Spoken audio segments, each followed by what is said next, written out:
and do maths to a reasonable standard by the time they reach reach secondary school. I mean, why not 100%? Only 2/3 of children are reaching the required level. Talking about extending the school day so they don't have half days, and if they fall behind, getting that extra help.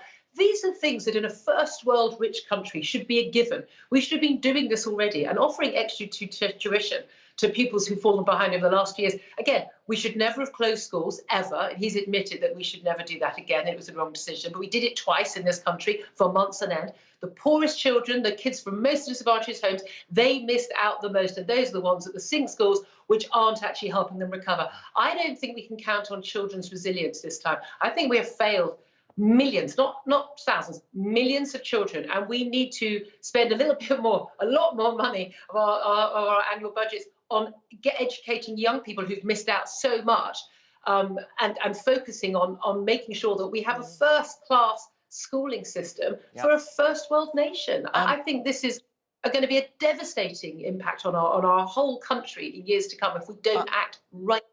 Just want to bounce this one off you, Julia. Occasionally you see a story and know that you're on the show and think, oh, she's going to love this one. Scottish pupils will be taught the Loch Ness Monster is anti-Scottish because its legend was the creation of the British class system that portrayed Scots as primitive. Pupils north of the border are to be told how the mythical beast reinforces negative stereotypes and ingrains bias about the Scots. Oh, where do you... George and the Dragon, for goodness sake. We've got wonderful myths, wonderful stories. I think those who run B&Bs and hotels and restaurants and souvenir stores anywhere near Loch Ness rather keen on the Loch Ness Monster myth because it gives them loads and loads of income and generates jobs. Excuse me, it is not a myth. It's a myth. The mission to explain it is real. I've seen it, and look, I'm wearing the jumper. I've modelled my jumper on Nessie.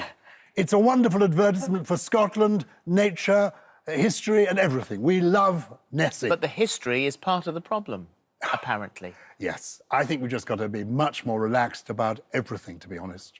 That's my view. Just go with the flow. Relax. Let's love Nessie. Honestly, it's got nothing to do with Scottish nationalism or anything. It's just a lovely story. Some believe it, some don't. Just go with the flow. How relaxed are you about chocolate?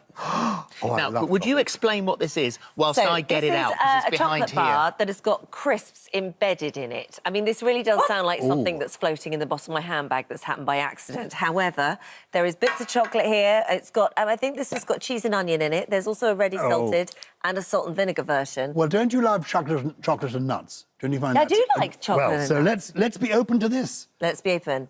I like a crisp sandwich. This is very unfair. I'm sorry. It's all right. We'll describe it to you. It's all right. It's like toffee crisp or something. To be honest, it's jolly good. It's crispy chocolate. I love a crisp sandwich. White bread and butter, crisps in between, a little bit of salt. This. That's actually not bad. It's all right, no. Sorry, Julia. It's quite sophisticated. It's so unfair. I've got to be honest with you. I like my chocolate unadulterated. Unless you're putting a champagne truffle with it, frankly, I don't want anything with my chocolate. Pure all the way. We won't put any in the post to you then. Oh. It's a novelty. Thanks, Julia. I'm going to take this home with me. You're welcome.